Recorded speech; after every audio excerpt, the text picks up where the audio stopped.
Right now, a new church found a legal loophole to bring marijuana to Madison just weeks ago. But if the city's attorney's office has its way, that plan could turn to ashes. And the Mueller report has been dominating the headlines, how research at UW-Madison is playing a role. Plus, for the first time in its history, the Crazy Legs Classic route, it'll look a little different this year. We'll explain that story straight ahead. From the Channel3000.com Alert Center, this is News 3 Now at 10.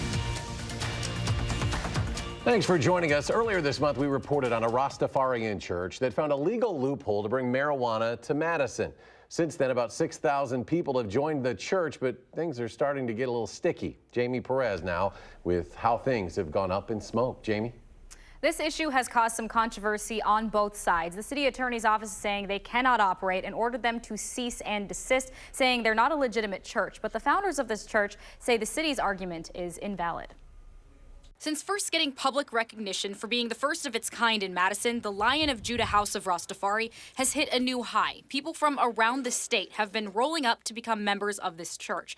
But while membership has grown, it's also blazing a hazy trail for the city attorney's office. They are claiming to be a church. I have not seen any documentation or anything that supports that they are in fact a church. They don't really have a way to prove that I'm doing the things that they don't want me to do.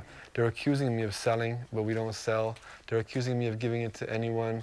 We only give it to members. Jesse Schwark has said his church has been the topic of a clouded debate, especially after police came in and seized all the marijuana that was visible while they were responding to a noise complaint. No arrests were made, no charges filed, but the city attorney's office did deliver this letter to him asking him to cease and desist. This letter puts church in quotation marks and goes on to say, even if you are a legitimate church, possessing and selling a Schedule I controlled substance is not legal under Wisconsin state statute. The letter also cites previous court cases that have tried to use freedom of religion for reason to use drugs during religious practices, but says even when the action is in accord with one's religious convictions, it is not totally free from legislative restrictions. Theirs is a discriminatory letter. They're just fronting the church so they can sell cannabis. Jennifer says she hasn't heard from Jesse since the cease and desist was given to him, nor has she seen any of the documents to prove his case.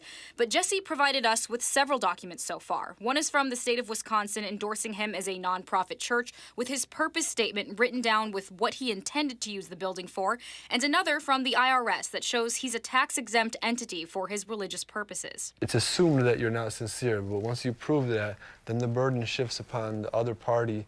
So now they have to do all the proving, not me. The burden is on them to prove that their services are protected and that our regulation of marijuana is infringing on their ability to practice their religion. How do you prove that they're not using it for that purpose? I honestly don't know how they would actually prove it. So what happens now? Jennifer said she's made the landlord aware of what's going on, and right now the ball is in her court. She can give him a 5-day notice to vacate, and then if he does not vacate, she can proceed to evict him from the premises if she chooses. But if she does not choose and she supports what they do, what happens then? Then we will have to evaluate the situation and make a decision. Police told me today that they can't comment on the legality of it all because they're still actively investigating this. The city attorney's office said they could file a public nuisance action in circuit court should the landlord not take action, and eventually could have an order to get them shut down. Jesse said he is ready to file a lawsuit if he needs to. It's a story that will continue to follow. Jamie, thank you. The fourth and final man involved in the shooting of a 5-year-old Beloit boy was given the maximum sentence in Rock County Court this afternoon. A judge sentencing Hugo Martinez to 15 years in jail, followed by 10 years of extended supervision. Martinez was accused of second-degree party to a crime. This was related to the 2016 shooting death of Austin Ramos Jr. According to a pre-sentencing investigation, he was involved in getting rid of the murder weapon after that shooting. No word yet tonight about what caused a house fire in Cottage Grove this afternoon. Crews from 4 different departments were called to this home on Lotus Lane just before 3 o'clock, putting it out in about 45 minutes. The fire destroyed the roof. We still don't know the severity of the damage inside. Officials say no one was home at the time. An historic building in De Pere, just outside Green Bay, has been destroyed by a massive fire. This was overnight. The 100-year-old building housed a restaurant, some apartments, a yoga studio, and a photography business. Firefighters first arrived a little after midnight. As the building started to collapse, firefighters worked to keep the fire from nearby buildings The chief says about 20 people living in second-floor apartments were evacuated. They did all make it out safely. Scary situation in Michigan today, just north of Detroit. A semi lost control and slammed into a house, destroying it. Luckily, the house was unoccupied at the time. Crews say the semi blew a tire, causing the driver to lose control. Several headstones at a nearby cemetery were also damaged. The driver of the truck only had minor injuries. A Milwaukee lawmaker wants to use the state's massive cut of the Powerball winnings to fix local roads. Manuel Franco of West Dallas recently won the big $768 million Powerball, taking home a lump sum of $447 million. That gives the state $36.5 million of taxes they weren't expecting.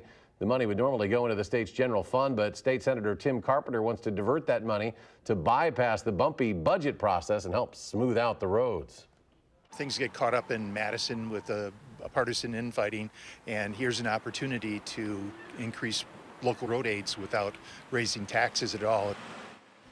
Putting the money into a separate fund means every penny goes toward local roads as a one-time payment. Senator Carpenter says this would only apply to Franco's win, not to future winners.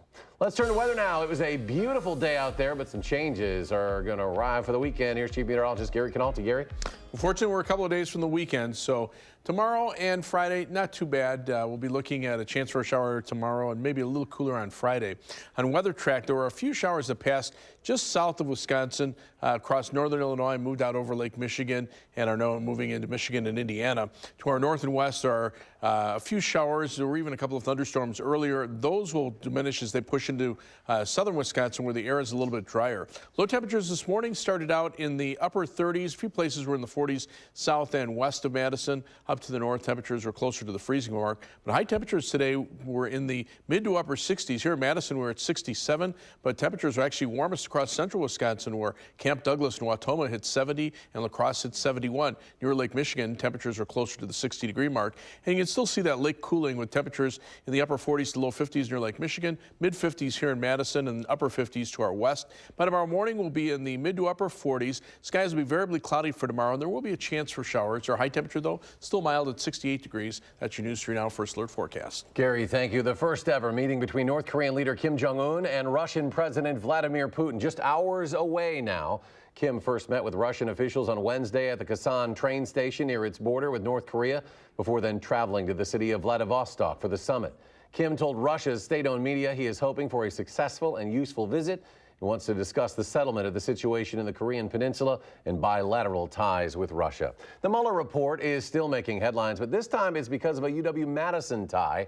You can find it on page 27 of the 448-page document. Research done by grad student Josephine Luquito and former professor Chris Wells focuses on how Russia influences news reports here in the U.S. Luquito says it took a few hours for the news to sink in and process how important it was, saying it serves as a reminder for news organizations to check their sources, especially those found on Twitter. Madison Mayor Satya Rhodes Conway introducing the city's new deputy mayor. Leslie Arantia will oversee aspects of economic development, public health, and transportation. According to a news release from the city, since 2016, Arantia has been director of community relations for the UW-Madison chancellor. A long-running festival in Fitchburg is no more. The organizers of Fitchburg Days have canceled it indefinitely. You may recall last year, Fitchburg Days was cut short after some arrests and disturbances involving teenagers. Recently, a city committee denied a permit for amplified sound. And then on Tuesday, the council denied an alcohol license. Organizer Jay Allen says without those key components, putting on the event simply is not possible. For the first time in its history, the Crazy Legs Classic will not start at the Capitol Square, and the reasoning could impact many more beloved events in Madison. Our Amy Reed joins us now to explain why we are seeing this change. Amy? Right. There are a couple of reasons why the event coordinators for this Saturday's run switched up the starting blocks, and at least one has to do with another pretty infamous party that's happening the very same day. 3, 2, 1. For 37 years, the start of the Crazy Legs Classic was the same, a mad dash around and off of Capitol Square. This year will be different. For the last several years, certain city staff members that have to deal with the issues surrounding any street closures became concerned about the large number of events that were occurring in the downtown area. Those city staff are people like Lieutenant Dave McCaw with the Madison Police Department. This Saturday, Crazy Legs lines up with the Mifflin Street Block Party, which requires a large police presence. Everybody's intention is to go there to have a good time, yet violence happens. Every year since '96, except for 2 years, we've had at least one sexual assault. 1 year, as many as 8 sexual assaults at the event. After hearing those concerns and those of Madison's transit workers who have to deal with the heavy traffic, Alderman Mike Verveer helped write a city ordinance that would cut back on events that clog downtown. He didn't intend to hurt legacy events like the Crazy Legs Classic. I then worked hard with others over the last several months to amend the language that staff was originally proposing to exempt Crazy Legs and many other beloved legacy events from the impacts of this new ordinance. But it was too late. Other concerns had already made it to the Crazy Legs team and other events like the Pride Parade, which then changed their plans. Now the Pride Parade will be a Pride Festival, and Crazy Legs will start at the Library Mall on UW's campus and turn away from the square before it becomes too tight. But those excited for the race, like Verveer, say the part of the race that really matters is still intact. From my perspective, speaking only for myself, the cooler part isn't starting at the square, it's finishing on the Camp Randall field with your beer. Verveer said events like Crazy Legs and the Pride Parade could have been grandfathered in if they hadn't changed their plans, but that's not the case next year. It will take council action to allow them to return to their previous plans, but that's something Verveer said he would be willing to do. An event that has changed quite a bit in recent years. Amy, thank you very much. When we come back, the measles outbreak, it continues to grow, now reaching alarming numbers. Plus, the U.S. Navy piloting a new procedure to report things that are out of this world. That's coming up after the break.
Welcome back. Alarming new numbers in the measles outbreak, with the number of cases now surpassing the highest number on record in nearly 20 years. There are now at least 681 diagnosed cases.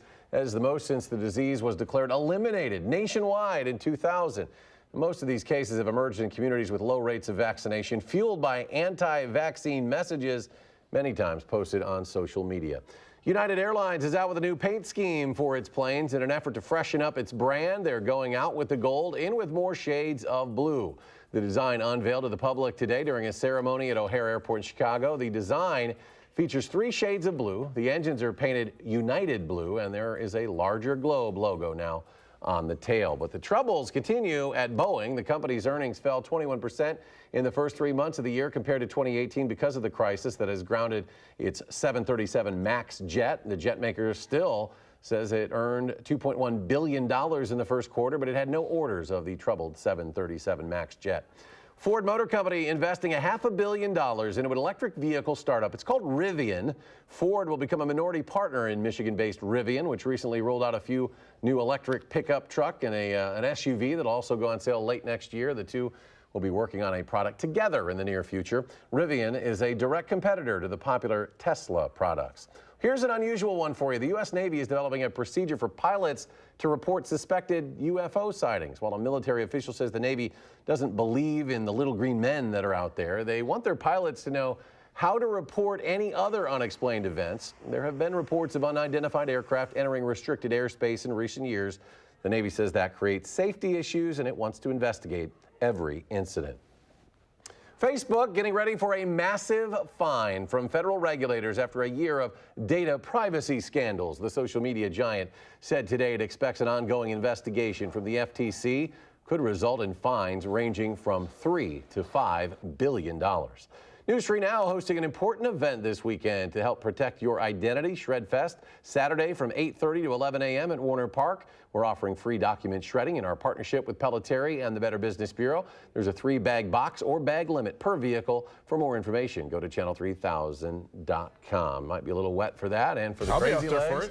Gary will be out there, but you have a couple days to enjoy the weather before then, right? Yeah, tomorrow shouldn't be too bad. There'll be a couple of showers, but it'll be mild. A little cooler on Friday, and it'll be dry. Saturday is the iffy day that we have to look forward to. So let's start out by taking a look at Doppler track tonight. There were a few sprinkles that made it just south of the Wisconsin-Illinois state line this afternoon. Those have moved into Indiana and Michigan. To our west, there's been a line of some scattered showers, even a couple of thunderstorms earlier this afternoon, but you can see how this line is just fizzling as the atmosphere really dries out across southern Wisconsin. But eventually, some of these showers will make it down to the ground probably by tomorrow afternoon. As we check out the future track forecast, this begins Saturday morning at 12 a.m.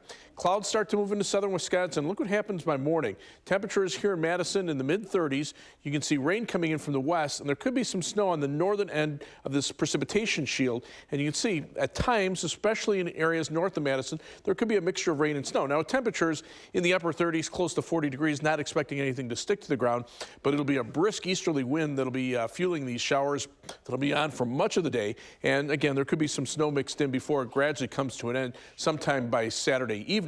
Now, as far as precipitation amounts are concerned, the very latest computer model forecasts show the heaviest precipitation staying farther to the south, with maybe over an inch of rain in parts of Iowa and northern Illinois, about a quarter of an inch in Madison, lesser amounts to the north. As far as snowfall is concerned, there could be a little bit of light snow accumulation in parts of northern Iowa where it comes down hard for at least a short period of time.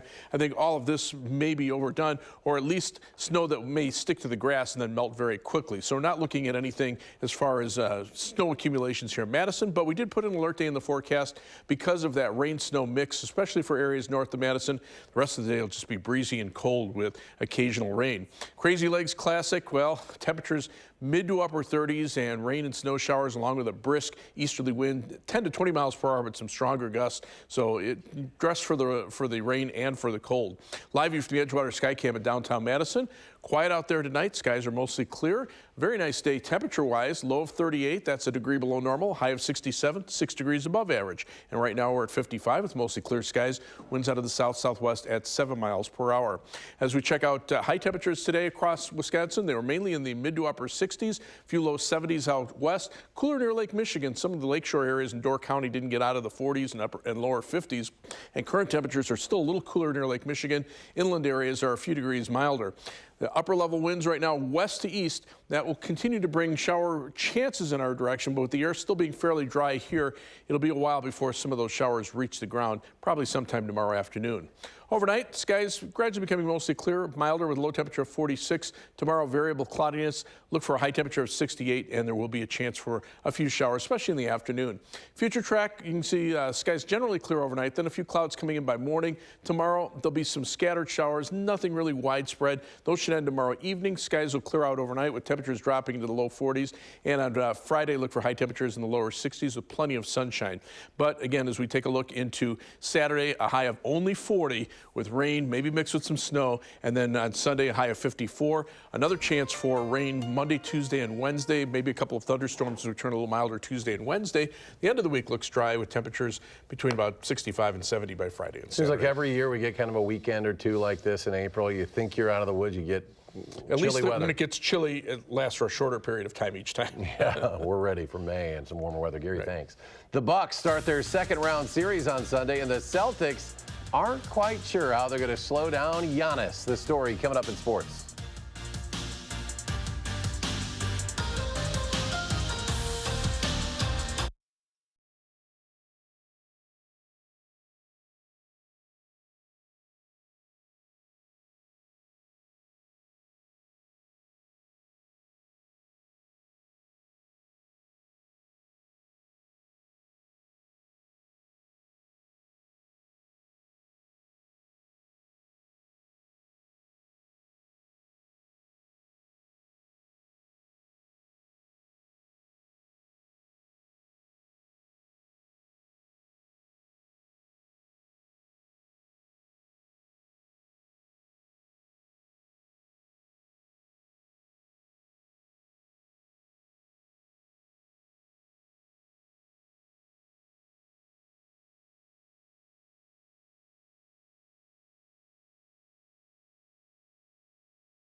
The Bucks and Celtics will begin their second-round NBA playoff series Sunday at noon in Milwaukee. Game 2 is next Tuesday in Milwaukee before the series will go back to Boston for games 3 and 4 a week from Friday, then the Monday after that. The Celtics' big problem is figuring out a way to at least slow down Giannis Antetokounmpo. No one's really been able to do it to any degree all season long. Boston's a pretty good defensive team, but even a good defensive team has to wonder how they're going to do it. You just have to guard them as hard as you can. Easier said than done. Multiple bodies, multiple people. You know, you have to, the hard part about their team is that in an ideal world, you'd sell out all 5 guys to helping on him because of his impact in the paint, but they just shoot it so well that you have to be appropriate in your help. Yeah, he's a bear. He's a load in transition. He's a load in the half court. Gio Gonzalez is back with the Brewers. The left-hander who had some big starts near the end of last season is back in Milwaukee, signing a 1-year, $2 million deal to try to help the struggling Brewers pitching staff. Brewers wrapped up their series in St. Louis this afternoon. Yuli Chassin didn't allow a hit in the first 3 innings, but in the 4th, he gave up 5 hits and 4 runs. Marcelo Zuna hit this 3-run homer. Yadier Molina followed with a solo shot. Christian Yelich was having the day off till he was called upon to pinch hit in the 9th with the bases loaded. Brewers trailing 5-2. The ump says Yelich went around on strike 3, and the replay shows, in fact, he did. The Cardinals win 5-2. Brewers now play the Mets in New York starting Friday. At Wrigley Field tonight, the Dodgers were leading the Cubs 3-0 in the 6th. Then Javi Baez hit a 3-run homer, and Jason Hayward followed with this 3-run homer. The final is 7-6 Cubs. They've won 9 of their last 11 games. Well, the Packers front office puts the final touches on their plans for the NFL draft that starts tomorrow. New head coach Matt LaFleur is on the field for the first time with his players this week in a 2-day voluntary minicamp that ended today. Aaron Rodgers and the guys are trying to learn the new offensive system of LaFleur and offensive coordinator Nathaniel Hackett. Rodgers, heading into his 15th NFL season, says some ways this feels like his first. This is definitely the most I've actually had to study in the off-season out of all the years because it's a brand new system. It's like learning a new language. A lot of words that mean something in the last offense have different meanings now in this one, so it's definitely been a bit of a learning curve for me. So yeah, the plays look great on the film. It's going to be kind of incorporating them with the guys that we have and finding, you know, who those guys are who run those plays best and putting our best players in position to make an impact on the game. Badgers softball hosts a doubleheader against Minnesota at Goodman Diamond, one of the top 10 teams in the Big Ten. Kayla Conwent, though, continues her remarkable season, hitting .481 with 15 homers, now 48 runs batted in. But the Gophers, they've lost only 1 Big Ten game this season. They are tough. Maddie Houlihan, opposite field homer. Gophers win game 1, 8-2. Minnesota wins the second game for the sweep, 10-3, and we'll be right back.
And Gary rejoins us as we take a final check of the forecast. Pretty comfortable out there right now. Skies are mainly clear. Temperature 55 in Madison. Look for a high tomorrow of 68 with a chance of showers. Friday looking nice, just a little cooler, but then we could see some rain and snow showers late Friday night. A mix of rain and snow north of Madison Saturday and rain elsewhere. High of only 40, and then temperatures back to mid-50s for Sunday. Some rain early next week, then warmer and drier toward the end of next week. Jay is emceeing the Crazy Legs. He promises he'll keep things moving along. Yeah, I'll let you borrow my rain coat. It'll be really fast. It'll be chilly. Thanks for joining us for News 3 Now at 10. Have a great night.